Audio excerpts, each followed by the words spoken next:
अजित पवारांचा तसं बोलण्याचा उद्देश नसेल, हा निधी ही तिजोरी जनतेची आहे, अशी प्रतिक्रिया अजित पवारांच्या निधी संदर्भातल्या वक्तव्यानंतर आता उपमुख्यमंत्री एकनाथ शिंदे यांनी दिलेली आहे।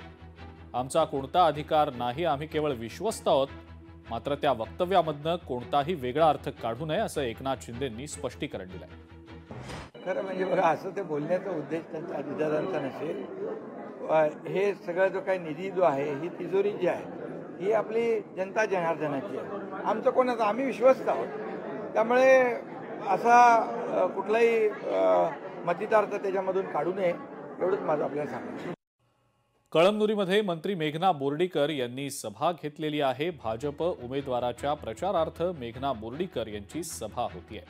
हिंगोलीमध्ये मोठ्या प्रमाणावर वाळू माफी मध्ये गैरव्यवहार होत असल्याचा गंभीर आरोप मेघना बोर्डीकर यांनी केलेला आहे।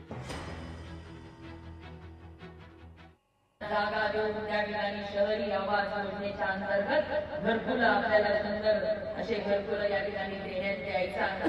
आणि बघा, या ठिकाणी रेती माफिया लोकांच्यामुळे रेती इतकी महाग झालेली आहे आणि आमचे मायबावल्या म्हणतात आपले मोदीजी 2.5 लाख रुपये देतात, परंतु रेती इतकी महाग झाली। म्हणून ही महागाईची लक्षात घेता आपल्या मुख्यमंत्री देवेंद्र फडणवीस साहेब आणि महसूल मंत्री बावनकुळे साहेबांनी ठरवलं की प्रत्येक घरकुलच्या लाभार्थ्याला 5 ब्रास रेती आपण मोफत देणार आहोत।